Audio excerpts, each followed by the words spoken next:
পাকে প্রেমিকেরা আল্লাহ নবী জানিয়ে দিলেন মক্কা জমিনে থেকে শুরু করলে তামাম পৃথিবীর জমিনে জাহিলিয়াতের যুগে নারীদের ঘরে জন্তু জন্তু পুঁতে দেওয়া হতো।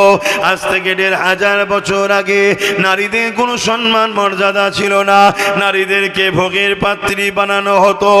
স্পেনের শাসক যে ছিল, এমন করে রোমের যে শাসক ছিল, পারস্যর যে শাসক ছিল, তারা নারীদেরকে ভোগের পাত্রী বানাতো। নারীদের কোনো সম্মান মর্যাদা ছিল না। আল্লাহ নবী জানিয়ে দিলেন নারীদেরকে তোমরা জন্তু জন্তু কেন পুঁতে দিচ্ছ?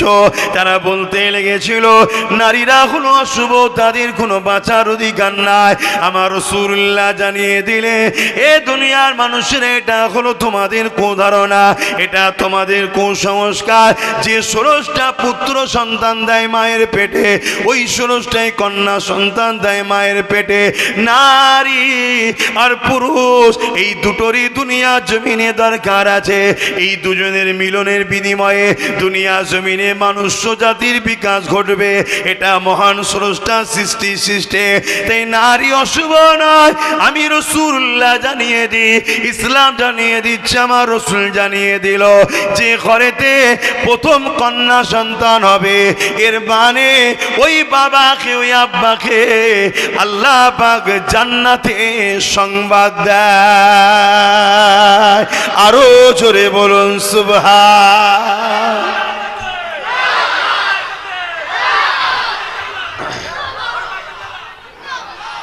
আজ ভেবে দেখুন ১৪৫০ বছর আগে আমার নবী নারীদের মর্যাদার কথা শিখিয়েছে। ১৪৫০ বছর পর কাশীপুরে ঈদগাহ উপলক্ষ করে মাহফিলে বসে এতগুলো পুরুষ নারীর মাকামের কথা শুনে খুশিতে সুবহানাল্লাহ বলছে। জোরে বলুন সুবহানাল্লাহ। কেন? নারী হলো মায়ের জাত। নারীকে মায়ের জাত। আমার ঘরে যে মাটা আছে ওটা একটা নারী, আপনার ঘরে যে মাগুলো আছে ওগুলো নারী। তাই নারীর সম্মান ইসলাম এত দিয়েছে, একটা একটা নারী একটা একটা জান্নাত। জোরে বলুন সুবহানাল্লাহ। এ কথা শুনে আমরা আনন্দিত নাকি? আমরা খুশি তো নাকি? আমরা পুরুষ হয়ে নারীদের মাকামের কথা শুনে খুশি হচ্ছি। এ ব্রেন, এ দিল, এভাবে আমার রাসূল আমাদেরকে তৈরি করেছে।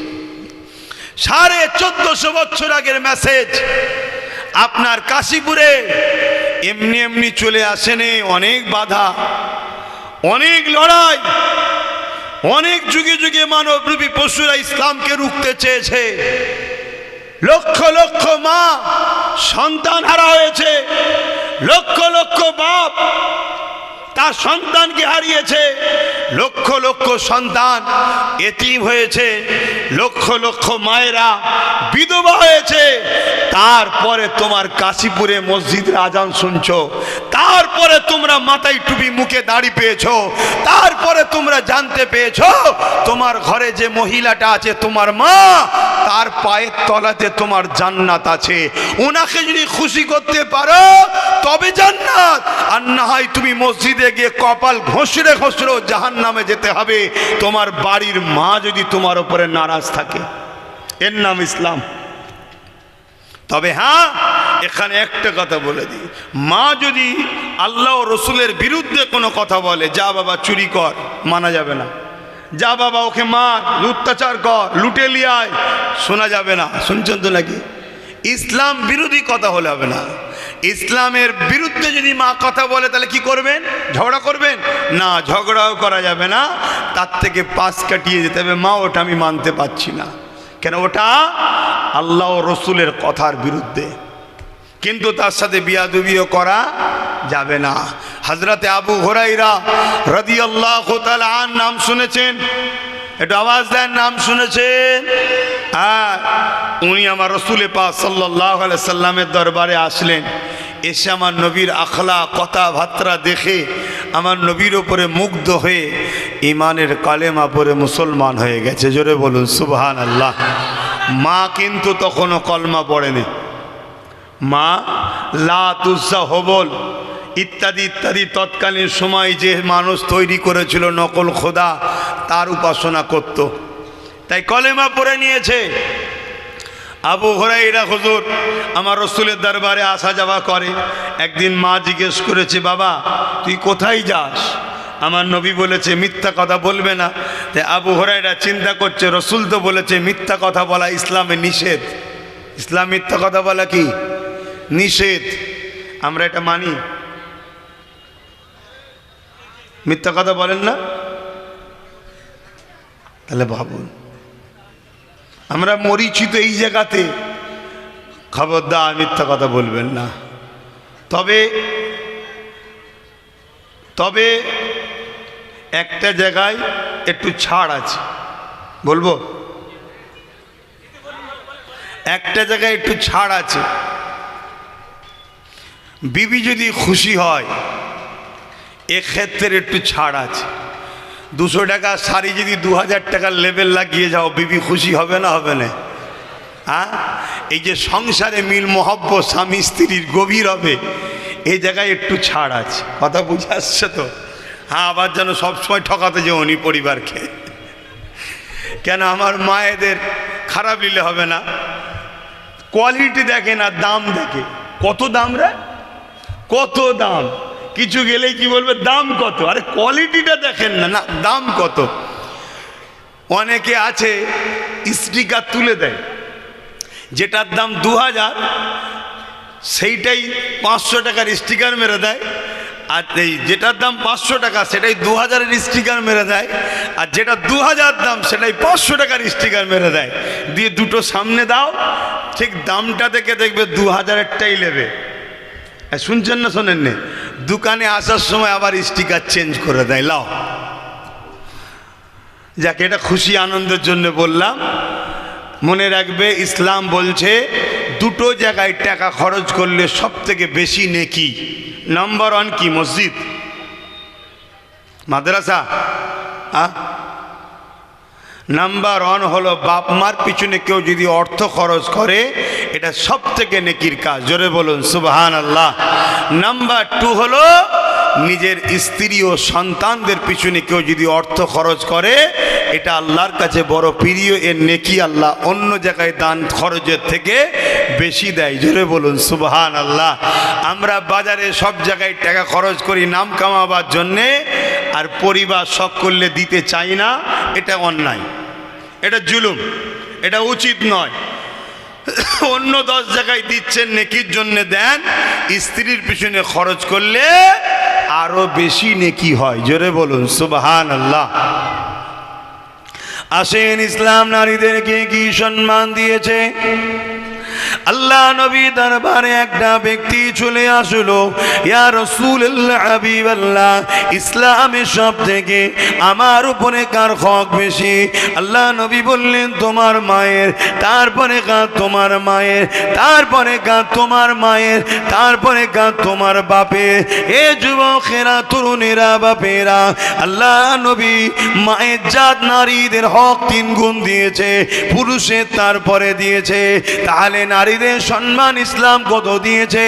এ যুবকেরা, তরুণেরা, আল্লাহ নবী আরো জানিয়ে দিলে, কোন বাপের যদি 1, 2, 3 পর 3 কন্যা সন্তান হয়, ওই বাপ যদি 3 কন্যা সন্তানকে লালন পালন করে বিবাহটা দিয়ে দিতে পারে, ওই 3 কন্যার বাবা আর আমি রাসূলুল্লাহ, আল্লাহ নবী 2 আঙুলকে তুলে দেখিয়েছে, যেমন পাশাপাশি রয়েছে এই 3 কন্যার বাবা আর আমি রাসূলুল্লাহ আল্লাহর জান্নাতে পাশাপাশি থাকিব।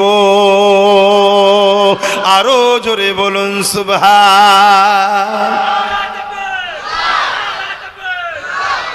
তাহলে নারীর মর্যাদা কত! কোন বাপ যদি 3 কন্যা সন্তান হয় তার, আর ওই 3 কন্যাকে বাপ ভালোবেসে আদর করে লালন পালন করে পড়াশোনা করিয়ে বড় করে তার যদি বিবাহ দিয়ে দিতে পারে, আল্লাহ রসুল বলছে পাশাপাশি আমার সাথে জান্নাতে থাকবে। বললেন না সুবহানাল্লাহ? তাহলে সেই নারীকে ইসলাম কখনো অপমান অপদস্থ করতে পারে না, আর যে নারীকে অপমান অপদস্থ করে আর সে ইসলামের মধ্যে থাকতেও পারে না। অতএব বাপ, কিন্তু আমার মায়ের জাতেদের বলবো, নিজের সন্তানদের ঘরে তিনটে শিক্ষা অবশ্যই দেবেন। আল্লাহ রসুল বলেছেন প্রত্যেকটা মা বাপের দায়িত্ব সন্তানকে তিনটে শিক্ষা দেওয়া। নাম্বার 1 নবীর প্রেম, নাম্বার 2 আহলে রসুলদের প্রেম, নাম্বার 3 কোরআনের শিক্ষা। এই 3 শিক্ষা দিবার পর আপনি আপনার বাচ্চাকে জেনারেল লাইনে পড়ান, ডাক্তার বানান, উকিল বানান, ডিএম বানান, আইএস বানান, আইপিএস বানান, পুলিশ বানান, জজ বানান, নেতা বানান, যা খুশি বানান। এই 3 শিক্ষা যদি থাকে, আপনার ছেলে কখনো জালিম হবে না, চরিত্রহীন হবে না, ঘুষখোর হবে না, কখনো জালিম হতে পারে না। কেন? যার দিলে রসুলের মোহাব্বত থাকে, তার মধ্যে ঈমান আছে। ঈমানদার কখনো জালিম হতে পারে না, আর জালিম কখনো ঈমানদার হতে পারে না। এটা মাথার মধ্যে ঢুকে লাও। যে জুলুম করে, তার নাম যদি আব্দুর রহমান, আব্দুল খাদেক, আব্দুল সত্তার, আব্দুল্লাহ যাই হোক না কেন, হয়তো মুসলিম ঘরে জন্মও নিয়েছে, কিন্তু মনে রেখে দেবে, জালিম কখনো মুসলমান ঈমানদার হতে পারে না, আর ঈমানদার কখনো জালিম হতে, জোরে বলেন, হতে পারে না। ইসলাম জুলুমকে মিটাবার নাম। ইসলাম জুলুম মিটাবার নাম, জুলুম করার নাম ইসলাম নয়। আজকে যারা জুলুম করবে, সে যদি মুসলিম দাবিদার হয়, সে যদি নামাজিও পড়ে, হাজিও পড়ে, হজও করে, রোজাদারও হয়, জেনে রেখে দিও ইসলাম থেকে বেরিয়ে গেছে। এর সঙ্গে ইসলামের কোনো কানেকশন নেই, কোনো সম্পর্ক নেই। কেন? ইসলাম কারো বাপের মন করা ধর্ম নয়। ইসলাম আমেনা লালের কথা মতো চলতে হবে। জোরে বলুন সুবহানাল্লাহ। আমার নবী পাক সাল্লাল্লাহু আলাইহি ওয়াসাল্লাম এই দুনিয়ার বুক থেকে জুলুমকে মিটিয়েছে, সন্ত্রাসকে মিটিয়েছে, হিংসাকে মিটিয়েছে, দাঙ্গাকে মিটিয়েছে, অত্যাচারকে মিটিয়েছে, দাসত্ব প্রথাকে বন্ধ করেছে, মানুষকে আজাদ করিয়েছে। এই কাজ করতে গিয়ে আল্লাহ নবীকে কত জুলুমের শিকার হতে হয়েছে। এমনও দিন গেছে আল্লাহ নবী পাহাড়ে মাসকে মাস পাহাড়ে থাকতে হয়েছে। সোশ্যাল বয়কট করেছে আমার নবীকে, পাহাড়ে চলে গেছে, ওখানে গিয়ে গাছের পাতা ফল মূল খেয়ে জীবন লালন পালন করে, আর রাত্রিরে গোপনে গোপনে এসে মানুষকে ইনসাফের কথা শিখায়, ন্যায়ের কথা শিখায়, মানবতার কথা শিখায়, জুলুমের বিরুদ্ধে থাকার কথা বলে।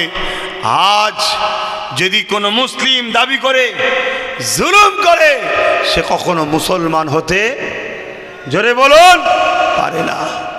মনে রাখবেন, আমার রসুল পাক সাল্লাল্লাহু আলাইহি ওয়াসাল্লাম তিনি এই জুলুমের বিরুদ্ধে কথা বলার দরুন তৎকালীন সময় যারা শাসক ছিল, আবু জেহেল, উতবা, সাইবা, আবু লাহাব, উমাইয়া, এরা আমার রসুল পাক সাল্লাল্লাহু আলাইহি ওয়াসাল্লামের জন্য কুয়া পর্যন্ত খুঁড়েছে।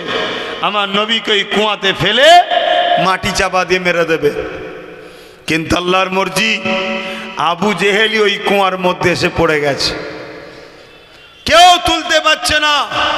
যত রশি বাড়ায় সেই কম পড়ে যায়। আমার রসুল পাক সাল্লাল্লাহু আলাইহি ওয়াসাল্লামকে ডাকা হলো। আল্লাহ নবী বললেন, চাচা এখানে কুয়ায় কি ব্যাপার, কি ব্যাপার এখানে? না, আমি তোমাকে ফেলার জন্য কুয়া করেছিলাম, আমি পড়ে গেছি। আল্লাহ নবীকে আবু জেহেল বলতে লেগেছে, আমাকে উঠাও এখান থেকে, আমি তোমার কথা মেনে নেব, আমাকে উঠাও। আল্লাহ নবী হাত বাড়ালেন, আবু জেহেল হাত পেয়ে গেল। আল্লাহ নবী টেনে তুললেন। উঠার পরে যতজন মানুষ ছিল সবাই রাসূলুল্লাহর হাতে হাত দিয়ে কলেমা বলল। কিন্তু আবু জেহেল বলল, মুহাম্মদ তুমি কত বড় জাদুঘর, নাউজুবিল্লাহ। কেন? কপাল ফাটা, পরিবর্তন হলো না। তাহলে হিদায়েত আল্লাহর পক্ষ থেকে যদি কারো কপালে না থাকে, সে যখন বুঝতে পারবে যে আমার পায়ের তলার মাটি সরে যাচ্ছে, আমাকে মিটিয়ে দিবার প্ল্যান চলছে, তারপরেও কিন্তু সে পরিবর্তন হতে পারবে না। কেন? তার কপালে যদি আল্লাহ হিদায়েত না রাখে। কথা শুনছেন? কিন্তু আমাদের ডিউটি খুলে আপনাদেরকে শোনাতে হবে হক কথাটা। যদি শোনার পরেও দুটো মানুষ পরিবর্তন কপালে থাকে, তার মধ্যে একটা হালচাল শুরু হবে, সে পরিবর্তন হয়ে যাবে। আর যদি কপালে পরিবর্তন না থাকে, হাজারো বুঝালো পরিবর্তন হবে না। কিন্তু এটা আমাদের ডিউটি, আমাদের মানুষকে বোঝানো দরকার। এ দুনিয়ার মানুষেরা আল্লাহ নবী নারীদের অধিকার দিবার জন্যে, সমাজে ইনসাফ কায়েম করার জন্যে, ন্যায় প্রতিষ্ঠিত করার জন্যে আল্লাহ নবী কতটা কষ্ট করেছে। যখন মক্কার মানুষেরা আমার নবী পাকের কথা আর মানছে না, আল্লাহ নবীর কথা শুনছে না, নবী পাককে জানে মেরে দিবার পরিকল্পনা করেছে। দারুন নাদুয়াতে বসে মিটিং হয়েছে, আমার রাসূলুল্লাহকে শহীদ করে দেবে, আমার নবী পাককে জানে মেরে দেবে। এ যুবকেরা, আমার নবী পাক তখন মক্কা জমিন থেকে ওই তায়েফের জমিনে গেল। তায়েফের মানুষকে দ্বীনের কথা শোনাবে, ইনসাফের কথা শোনাবে, ইনসানিয়াতের কথা শোনাবে, মানবতার কথা শোনাবে, ন্যায়ের কথা শোনাবে।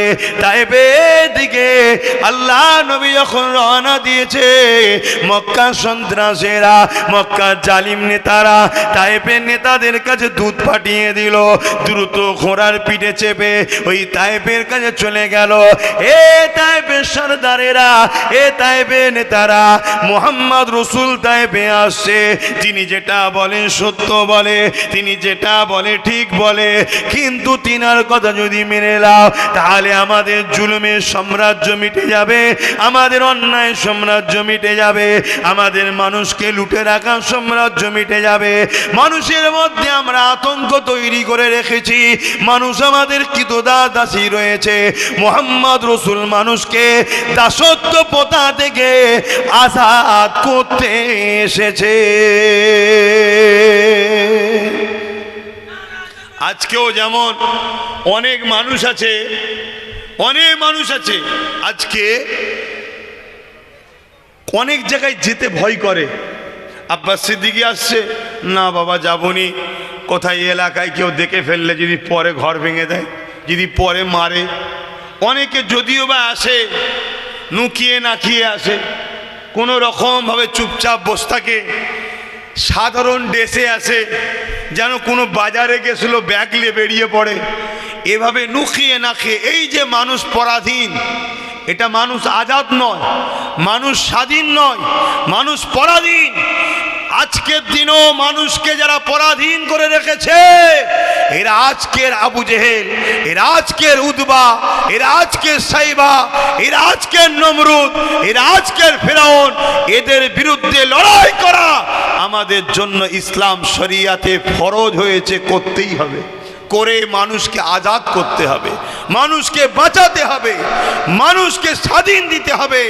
এর নামও ইসলাম। জোরে বলুন সুবহানাল্লাহ। মানুষ মনে করে ইসলাম শুধু দাড়ি টুপি নামাজ রোজা মসজিদ মাদ্রাসা না, ইসলাম একটা কমপ্লিট জীবন ব্যবস্থার নাম। ইসলাম একটা কমপ্লিট জীবন ব্যবস্থার নাম। বাজারে গেছো, একটা অসহায় গরিবের দোকানদারের ওপরে কেউ তুলা তুলছে বা জুলুম করছে, তুমি যদি ইসলামের অনুসারী হও, তোমার দিন তোমায় কি বলছে শোনো। যে ওই গরিব দোকানদারের ওপরে জুলুম করছে, যারা জালিম, তাদের বিরুদ্ধে তোমাকে গরিব দোকানদারের পাশে দাঁড়িয়ে লড়তে হবে। যদি ওই গরিব দোকানদারের সঙ্গে তোমার রক্তের সম্পর্ক নেই তো কি হয়েছে, ধর্মেরও সম্পর্ক যদি না থাকে, সে যদি অন্য ধর্মের দোকানদারও হয়, হিন্দু হোক, আদিবাসী হোক, সাঁওতাল হোক, সে মানুষ, তার উপরে জুলুম হচ্ছে, তার পাশে দাঁড়িয়ে জালিমের বিরুদ্ধে ঝাঁপিয়ে পড়ার নাম হলো ইসলাম। জোরে বলুন সুবহানাল্লাহ। মনে রাখবে, তুমি যদি এই অসহায়ের পাশে দাঁড়িয়ে মজলুমের সাথ দাও, কিয়ামতের দিনে আমার আল্লাহ তোমার সাথ দেবে, ওয়াদা করেছে। জোরে বলুন সুবহানাল্লাহ। এ বিষয়ে একটা ছোট্ট কথা বলি, প্রায় বলেছি, আজও বলছি। প্রচণ্ড এক যুবক ছেলেকে কিয়ামতের দিন আল্লাহ পাক উঠাবে, তার হিসাব নিবার জন্য তাকে ডাকবে, দাও হিসাব দাও, কি করেছো বলো। বান্দা ওই সময় কাঁদতে কাঁদতে বলবে, ও রব্বি আল্লাহ বা দুনিয়া জমিনে আমি কোনো ভালো কাজ করিনি, দুনিয়া জমিনে আমি অন্যায় করেছি, দুনিয়া জমিনে আমি ভুল কাজ করেছি, দুনিয়া জমিনে আমি পাপাচার করেছি। মনে রাখবেন, অন্যায় দুই ধরনের হয়, একটা হলো নিজের ক্ষতি আর একটা হলো ধর্মের ক্ষতি। একটা হলো নিজের ক্ষতি আর একটা হলো ধর্মের ক্ষতি। কেউ যদি নিজের ক্ষতি করে, আল্লাহ পাকে কাছে তওবা করলে আল্লাহ পাক তার মাফ করে দেবে।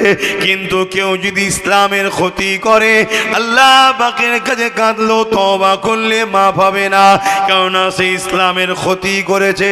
তাকে কলেমায় রদ্দ গোপন পড়ে নতুন করে ইসলামে আসতে হবে। এ যুবকেরা, আর একটা কথা শুনে রেখে দেন, হক হলো দুই ধরনের, একটা হলো হকুল্লাহ, আল্লাহ পাকের হক, আর একটা হক হলো বান্দার হক। যদি তুমি গরিবের উপরে জুলুম করো, কারো নামে মিথ্যা মামলা করো, কারোর উপরে মিথ্যা দোষ দাও, কারো মাল যদি ঝেড়ে লাও, এটা হলো বান্দার হক। সে যতক্ষণ পর্যন্ত না মাফ করবে, আল্লাহ পাক মাফ করবে না। কিন্তু নামাজ কাজা করে ফেলেছো, রোজা কাজা করে ফেলেছো, এটা হলো আল্লাহর হক। আল্লাহ পাকের গায়ে যদি কাঁদেন, আল্লাহ পাক মাফ করে দেবে, ওয়াদা করেছে। হকুল্লাহ আল্লাহর সঙ্গে, হকুল্লাহ বান্দার সঙ্গে। আল্লাহর হকে যদি ভুল ভ্রান্তি হয়ে যায়, আল্লাহ পাক ক্ষমা করে দেবে বলেছে। কিন্তু বান্দার হক যদি আদায় তুমি না করো, বান্দার হক যদি মেরে নাও, আল্লাহ পাক তোমায় ক্ষমা করবে না। শুনছেন তো আমার ভাইরা? মনে রাখো, তোমার পীরের আওলাদ আমরা, তোমাদেরকে দুনিয়াতেও বাঁচাবার চেষ্টা করে লড়ছি, আখেরাতেও বাঁচাবার চেষ্টাই বলছি। ধরো তুমি দায়িত্ব পেয়েছো, একটা 1 কিলোমিটার ঢালাই রাস্তার কাজ পেয়েছো, হবার কথা 8 ইঞ্চি, তুমি করেছো 5 ইঞ্চি, 3 ইঞ্চির পয়সা ঝেড়ে দিয়েছো। ওই রাস্তাতে যতজন যাতায়াত করে প্রত্যেকের কাছে তোমাকে ক্ষমা চাইতে হবে। সবাই যদি ক্ষমা করে তুই জান্নাতে যাবি, আর না 3 ইঞ্চির পয়সা ঝাড়ার জন্য জাহান্নামে যেতেই হবে। এর নাম ইসলাম। এই শুনছো তো নাকি? রাজনীতি করার শখ মিটে যাবে। এখন তো লোক রাজনীতি করে হারাম খেয়ে লুটে বড় লোক হবে বলে। আর যখন এই সিস্টেমকে ব্রেক করার জন্য নবী খানদান থেকে কেউ আসে, তখন এই মুসলিম ঘরে কিছু হারামখোর বেঈমান অবৈধ সন্তান বেরিয়েছে, নবী বংশের আওলাদের সমালোচনা করে। কথা বুঝে আসছে না? নাই? হ্যাঁ, মনে রাখবেন, এদের গোড়াই গন্ডগোল। এরা যদি হালালি সন্তান হতো, তাহলে এই ধরনের কথাবার্তা বলতো না। কেন? এরা নিজেরা হারামখোর, এরা চোর, এরা গুন্ডা, এরা ডাকাত। রাজনীতি এদের কাজ নয়। রাজনীতি হলো ভালো মানুষদের কাজ। রাষ্ট্র সেবা, রাষ্ট্রবাসী সেবার নাম হলো রাজনীতি। অনেক মহান কাজ, পুণ্যের কাজ। কোন রাজনীতির নেতা যদি ন্যায়পরায়ণ হয়, সত্যবাদী হয়, মানবপ্রেমিক হয়, দেশপ্রেমিক হয়, ইনসাফ প্রেমিক হয় এবং ইমানদার যদি হয়, আল্লাহ তাকে কিয়ামতের দিন আরশের ছায়া দেবে। জোরে বলুন সুবহানাল্লাহ। তাহলে রাজনীতিটা খারাপ নয়, কিন্তু রাজনীতির নামে 8 ইঞ্চির ঢালাইকে যদি মেরে খাও, তাহলে মনে রেখে দিও তোমার জন্য জাহান্নাম অপেক্ষা করছে। আমাদের সমাজে অনেক রাজনীতির নেতা আছে, হজ করে এসছে। হজ শুনছেন তো নাকি? পাক্কা ইবলিসের চালা হয়ে ঘুরে বেড়াচ্ছে। আমার শয়তান হাজি আছে, এ আছে না নয়? এতিমের মাল খায়, বিধবার মাল খায়, তেরপল চুরি থেকে শুরু করে, চাল চুরি থেকে শুরু করে, এই হারামখোরগুলো কিচ্ছু বাদ দেয়নি, অথচ এদের জন্য ইসলামকে কলঙ্কিত হতে হচ্ছে, এদের জন্য মানুষ ইসলামকে দেখায়, এদের জন্য মানুষ ইসলামের বিরুদ্ধে কলম চালায়। কিন্তু ওই সকল মানুষ জানে না এ হাজি তো কি হয়েছে, এ হাজি জাহান্নামে যাবে যদি এ গরিবের উপরে জুলুম করে থাকে। এর নাম ইসলাম। ইসলাম কাউকে ছাড় দেয়নি। ইসলাম একটা রুলসের নাম, নীতির নাম, পথের নাম, রাস্তার নাম। এই পথের বাইরে গেলে সে যেই হোক তার ছাড় নাই। শুনছেন তো? কিন্তু একটা সাধারণ মানুষ ভুল করা আর একটা নামাজি মুসল্লি হাজি পীর পীরজাদা ভুল করা এক নাকি ভাই? লোক আঙুল তো এই দিকে দেখাবে, এই দেখ কত বড় মুখে দাঁড়িয়ে রেখে মাথায় টুপি দিয়ে হজ করেছে, দেখ হারামখোর ঘুরছে। তাহলে কোথায় গেল? হজকে টানছে। এ কথা বুঝে আসছে না? নয়। অতএব বাপ আপনাদেরকে বলবো ইসলামকে মানুন, ইসলাম অনুযায়ী জিন্দেগি করুন, ইসলাম অনুযায়ী চলুন। একটা হক্কুন নাস আর একটা কি হক্কুল্লাহ, আল্লাহর হক বান্দার হক। যদিও হজ না করে, আল্লাহর কাছে যদি কাঁদাকাঁদি করে তওবা করে, আল্লাহ বলেছে আমার হক আমি মাফ করে দেবো। জোরে বলুন সুবহানাল্লাহ। কিন্তু কোন গরিব মানুষ, নিরীহ মানুষ, অসহায় মানুষ তার ঘরের ছেলেকে মিথ্যা কেস দিয়েছে, শুনছেন? এরকম হয় না? হয় না? আর কেস হলে তো প্রশাসন বন্ধুদের নিরুপায়, শুনছেন না? শোনেন না? তাদেরকে ধরতে হবে, না ধরলে আবার ওপর থেকে চাপ আসবে। কি গো হাবলদার হওয়ার শখ গেছে, ব্যাস তারাও নিরুপায়। তো এই যে মিথ্যা কেস দিল, এটা হলো হক্কুন নাস। যতক্ষণ পর্যন্ত না ওই ছেলেটা যার নামে কেস হলো ও দোষী নয়, ও যদি মাফ না করে, তুমি যেই হও, তোমার যদি সেজদায় পড়ে কপালে কালো দাগও করে ফেলো, আল্লাহর রসুল বলছে তোমায় জাহান্নামে যেতে হবে, মাপ নাই। শুনছেন তো ভাই?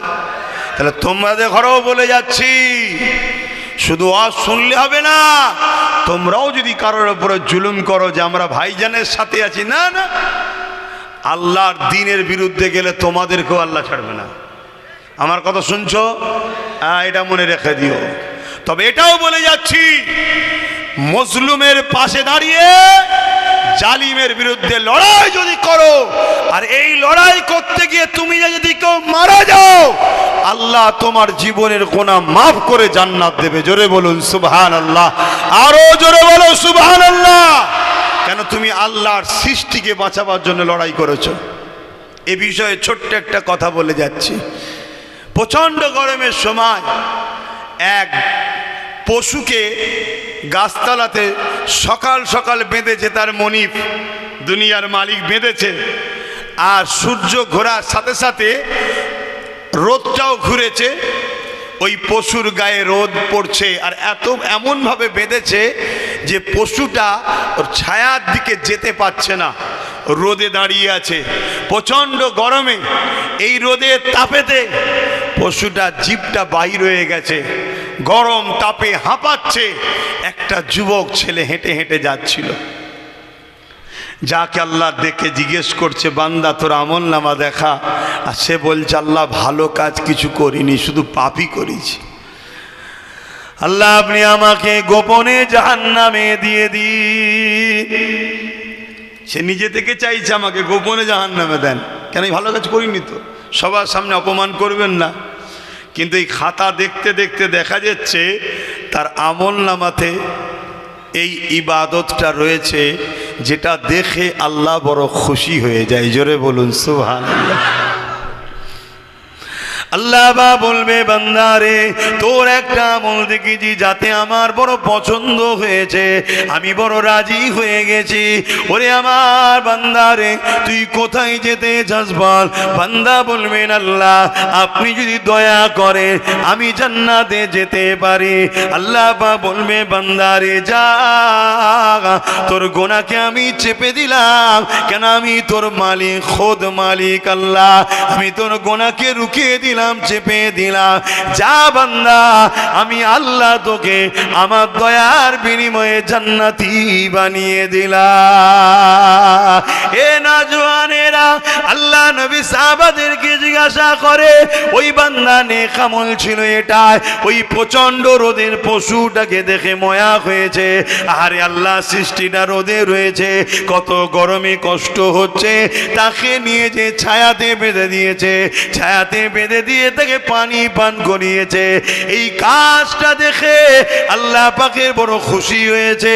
তুই আমার দিয়া রহমত নিয়ে যদি আমার একটা অবালা পশু সৃষ্টির উপরে দয়া দেখা, বান্দারে আমি আল্লাহ দয়ার মালিক, আমি কেন তোর উপরে দয়া দেখাবো না? ওরে আমার বান্দা যা, আমি আল্লাহ তোকে দয়ার বিনিময়ে জান্নাতি বানিয়ে দিলাম। তাহলে আজ যদি আমরা আমাদের এলাকার কোনো গরিব মানুষের পাশে দাঁড়াই, এতিমের পাশে দাঁড়াই, বিধবার পাশে দাঁড়াই, অসহায়ের পাশে দাঁড়াই, আল্লাহর শ্রেষ্ঠ সৃষ্টি মানুষ তার পাশে যদি দাঁড়াই, কিয়ামতের দিন আল্লাহ আমাদের গুনাহ মাফ করে নাজাত দিতে পারে না? পারে না? মনে রাখবেন, গান শুনেছেন, সিনেমা দেখেছেন, যাত্রায় গেছেন, এটা নিজের ক্ষতি করেছেন আল্লাহর সঙ্গে। আল্লাহর কাছে ক্ষমা চাইলে মাফ করে দেবে, কিন্তু কারো নামে যদি মিথ্যা প্রচার করেন, সে সেই কাজের কাজই যদি না হয়, তুমি হক নাশ করলে ও যদি না তোমায় ক্ষমা করে, তোমার মাফ নাই। শুনছেন তো? অনেক লোক আছে আপনাদের এলাকার, অনেক লোক আছে আপনাদের এলাকার, এইসব এলাকার লোক, তারা দেখেছেন আপনারা, আমার মা বাপ তুলে কাঁচা কাঁচা গাল দেয়, দেখেছেন তো নাকি? হ্যাঁ, গাল দিয়েছে না দেয়নি? হ্যাঁ, যখন আমার মাকে গাল দিচ্ছে তখন আমার মা কাবা শরীফে আছে, আমার মাকে গাল দিচ্ছে। শোনো, পশ্চিমে সূর্য ডোবে, পূব থেকে ওঠে, কাল যদি পশ্চিম থেকে উঠে যায়, এটা যেমন অসম্ভব একদিন উঠবে, এটা উঠলে উঠতেও পারে একদিন উঠবে, এর থেকেও অসম্ভব হলো, এর থেকেও সত্য হলো, যারা গালি দিয়েছে এদের বিচার হবেই হবেই হবে। কথা বুঝে আসছে না? নাই? হ্যাঁ, কেন? এটা হক্কুন নাস, হক্কুন নাস, ওর মাপ নাই, ওকে মাপ হবে না। তাই আমি আপনাদেরও বলে যাচ্ছি, খবরদার হক নাশ করে ফেলবেন না। আমার ভালোবাসার বাপ ভাইরা, কারো হক মারবেন না, কারোর উপরে জুলুম করবেন না, কাউকে মিথ্যা কেস দেবেন না, কারো উপরে অত্যাচার করবেন না, কারো ঘর লুটবেন না, কারো ক্ষতি করবেন না। আমার ভালোবাসার মানুষদেরকে শিক্ষা দিচ্ছি, কেন?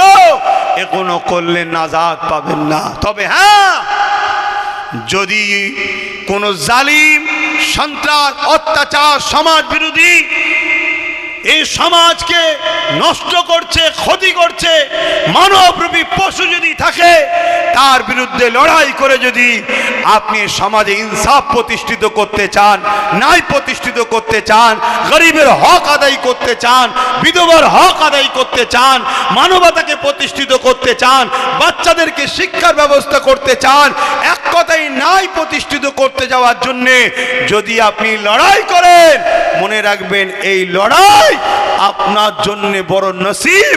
এই লড়াই আপনি যদি অংশগ্রহণ করে মারা যান, বেহিসাব জান্নাত পাবেন, এবং যদি গাজী হন, আল্লাহ আপনাকে দুনিয়াতেও সম্মান ওলা করবে, আখিরাতেও আল্লাহ জান্নাত দেবে। জোরে বলুন সুবহানাল্লাহ। কেন? এটা আমার রাসূলের ইসলাম, এটা ন্যায়কে প্রতিষ্ঠিত করা, এটা আমার রাসূলের ইসলাম। কিন্তু মনে রাখবেন, কারো উপরে যদি লুটবো মনে করি, জুলুম করব মনে করি, তাহলে কিন্তু ইসলাম ইজাজত দেয়নি। অনেকে মনে করে দুনিয়াদারি দুদিনের, আমাদের যেটা মন যাচ্ছে আমরা করেলি, পরে দেখা যাবে খনি।